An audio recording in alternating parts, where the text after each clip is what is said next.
सोचिए, आपके पास एक सॉलिड बिजनेस आइडिया है, आप दिन रात मेहनत कर रहे हैं, पर आपके बैंक अकाउंट में जीरो बैलेंस है। दूसरी तरफ मार्केट में ऐसी बिलियन डॉलर मल्टीनेशनल कंपनीज बैठी हैं जिन्हें हराना नामुमकिन है। ऐसे में 99% लोग हार मान लेते हैं, पर आज से कुछ साल पहले एक आम इंसान ने इस नामुमकिन काम को मुमकिन कर दिखाया। बिना किसी इन्वेस्टर के, बिना किसी बैंक लोन के और बिना किसी बड़े ऑफिस के। हम में से हर कोई बिजनेस शुरू करना चाहता है, पर हमारा सबसे बड़ा डर क्या होता है? पैसा कहाँ से आएगा? बड़ी बड़ी कंपनीज के सामने हम कैसे टिकेंगे? एक ऐसा ही डर और एक ऐसी ही लाचारी एक ऑर्डिनरी गवर्नमेंट एम्प्लॉय के सामने भी थी। सुबह 9 से 5 की नौकरी, लिमिटेड सैलरी और एक बड़ा परिवार। लेकिन उनका एक दिमाग, एक छोटी सी साइकिल और एक सस्ता सा फॉर्मूला उनकी किस्मत बदलने वाला था। उन्होंने मार्केट के उस चैंपियन को चुना जिससे टक्कर लेने की हिम्मत उस दौर में कोई नहीं कर सकता था। उन्होंने एक ऐसा प्रोडक्ट बनाया जिसने हर मिडिल क्लास परिवार की सबसे बड़ी प्रॉब्लम सॉल्व कर दी, और देखते ही देखते उनकी टक्कर सीधे ग्लोबल जायंट से हो गई। कैसे एक लैब टेक्नीशियन ने अपने घर के पीछे एक छोटे से एक्सपेरिमेंट से शुरू करके आज 12,400 करोड़ का एम्पायर खड़ा कर दिया। नमस्कार दोस्तों, मैं हूं विवेक साव और आज हम डिकोड करेंगे इंडिया की सबसे बड़ी कॉरपोरेट वॉर और सीखेंगे निरमा का वो सीक्रेट स्ट्रेटेजी मास्टर क्लास जो आपको कोई बिजनेस स्कूल नहीं सिखा सकता। तो चलिए शुरू करते हैं। ये कहानी शुरू होती है गुजरात के मेहसाना डिस्ट्रिक्ट के एक छोटे से गांव से।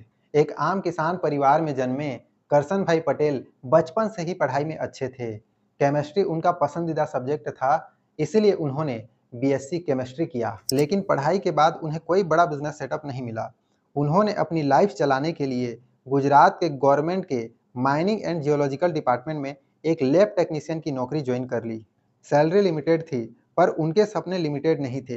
रोज सुबह 9 से 5 की नौकरी करने के बाद जब बाकी लोग आराम करते थे, तब करसन भाई अपने घर के पीछे एक छोटे से बैकयार्ड में केमिस्ट्री के फॉर्मूले के साथ एक्सपेरिमेंट करते थे। उनका मकसद एक था, कुछ ऐसा बनाना जो हर इंडियन परिवार की जरूरत हो, पर उसकी कीमत उनके बजट में हो। 1969 का वो दौर था। उस वक्त इंडिया में कपड़े धोने के लिए या तो लोकल साबुन आते थे जो कपड़ों को खराब कर देते थे, या फिर एक प्रीमियम प्रोडक्ट था सर्फ, जिसे मल्टीनेशनल जायंट हिंदुस्तान यूनिलीवर बेचता था। अब ध्यान से समझिए, उस दौर में 13 रुपए एक ऑर्डिनरी मिडिल क्लास और गरीब परिवार के लिए बहुत बड़ी रकम थी। सर्फ सिर्फ अमीरों के घर में दिखता था। करसन भाई ने यहाँ पर एक सबसे बड़ा पेन पॉइंट पकड़ा। कपड़े तो हर परिवार को धोना है, तो कपड़े धोने का पाउडर सिर्फ अमीरों के लिए क्यों? उन्होंने अपने बैकयार्ड में एक सस्ता और सेफ फॉर्मूला तैयार किया जिससे कपड़े साफ भी अच्छे हो रहे थे और बनाने का खर्चा भी कम था। उन्होंने इसका नाम रखा निरमा, अपनी प्यारी बेटी निरुपमा के नाम पर। प्रोडक्ट तैयार था, पर उनके पास डिस्ट्रीब्यूटर को देने के लिए पैसे नहीं थे, ना ही बड़ी दुकानों में स्पेस खरीदने के लिए बजट था। तो उन्होंने क्या किया? करसन भाई ने निकाली अपनी पुरानी साइकिल। रोज सुबह ऑफिस जाने से पहले वो साइकिल के दोनों तरफ निरमा के पैकेट्स लटकाते और घर घर जाकर लोगों को देने लगते। सर्फ जहां 13 रुपए था, करसन भाई ने निरमा का प्राइस रखा सिर्फ 3.5 रुपए पर किलो, यानी सर्फ के दाम से लगभग एक चौथाई कम। लेकिन लोग सस्ता देखकर पहले डर रहे थे कि कहीं कपड़े खराब न हो जाएं। तब करसन भाई ने एक बिजनेस लेसन दिया जिसे आज हम रिस्क रिवर्सल कहते हैं। उन्होंने लोगों से कहा, आप यूज करके देखो, अगर पसंद ना आए तो पैसे वापस। उनका प्रोडक्ट इतना अच्छा था कि एक बार जिस हाउसवाइफ ने यूज किया, वो बार बार वही मांगने लगी।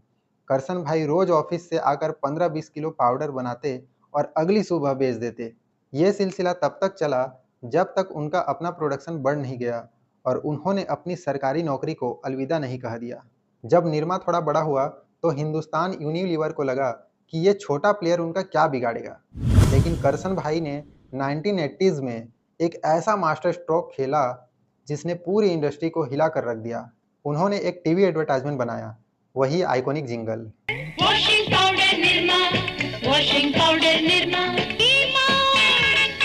रेखा, जया और सुषमा, सबकी पसंद निरमा, वॉशिंग पाउडर निरमा। इस एड के पीछे एक बहुत बड़ी बिजनेस साइकोलॉजी थी। उन्होंने उस जमाने की एक्टिव हाउसवाइफ के कॉमन इंडियन नेम्स यूज किए जिससे हर घर की औरत को लगा कि ये उनका अपना ब्रांड है। उन्होंने सस्ते कपड़े धोने वाले साबुन के बजाय एक सफ़ेद फ्रॉक पहनी हुई लड़की को दिखाया, जिससे प्रीमियम क्वालिटी का एहसास हुआ पर सस्ते दाम में। देखते ही देखते निरमा की डिमांड इतनी बढ़ गई कि दुकानों पर लोग लाइन लगाने लगे। निरमा ने सर्फ को पीछे छोड़ दिया और इंडिया का नंबर 1 डिटर्जेंट ब्रांड बन गया। एक आम लैब टेक्नीशियन ने बिना किसी वीसी फंडिंग के हिंदुस्तान यूनिलीवर जैसे जायंट को उनके ही मैदान में हरा दिया।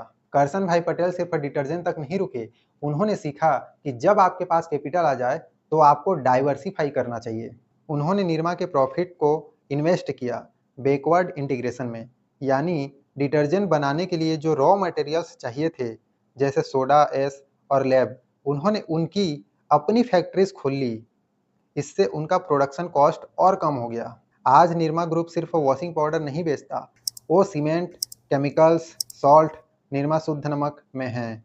उन्होंने हेल्थ केयर में बड़ा कदम उठाते हुए ग्लेनमार्क लाइफ साइंस को एक्वायर किया और उनका बनाया हुआ निरमा यूनिवर्सिटी आज इंडिया के टॉप एजुकेशनल इंस्टीट्यूट्स में से एक है। जो सफर एक साइकिल से शुरू हुआ था, आज उनका एनुअल टर्नओवर 12,400 करोड़ से भी ज्यादा है। दोस्तों, करसन भाई पटेल की इस रियल लाइफ स्टोरी से हम एंटरप्रेन्योर्स को 3 सबसे बड़े लेसन्स क्या मिलते हैं। पहला lesson, stop waiting for funding. अगर आपका प्रोडक्ट मार्केट की किसी रियल प्रॉब्लम को सॉल्व करता है तो आपको किसी बड़े इन्वेस्टर की नहीं बल्कि कस्टमर के ट्रस्ट की जरूरत है। बूट स्ट्रैपिंग से भी देश का सबसे बड़ा ब्रांड बनाया जा सकता है। दूसरा lesson, quality is the best marketing. Karsan भाई ने मनी बैक गारंटी तब दी जब उन्हें अपने प्रोडक्ट पर 100% भरोसा था। एड्स सिर्फ लोगों को दुकान तक ला सकते हैं, पर उनका प्रोडक्ट अच्छा होगा तभी वो दोबारा आएंगे। तीसरा lesson, find the affordability gap. India एक ऐसा मार्केट है जहां मास पॉपुलेशन रहती है। अगर आप प्रीमियम क्वालिटी को एफोर्डेबल प्राइस पर डिलीवर कर सकते हो तो आपको किंग बनने से कोई नहीं रोक सकता। आपका क्या सोचना है? क्या आप भी किसी ऐसी प्रॉब्लम को सॉल्व कर रहे हैं जो आम लोगों से जुड़ी है? कमेंट करके मुझे जरूर बताइए, मैं हर कमेंट का रिप्लाई करूंगा। अगर वीडियो पसंद आई हो तो चैनल को सब्सक्राइब करें और इस मोटिवेशनल केस स्टडीज को अपने दोस्तों के साथ शेयर करें। मिलते हैं अगले वीडियो में, तब तक के लिए कीप हसलिंग, कीप ग्रोइंग।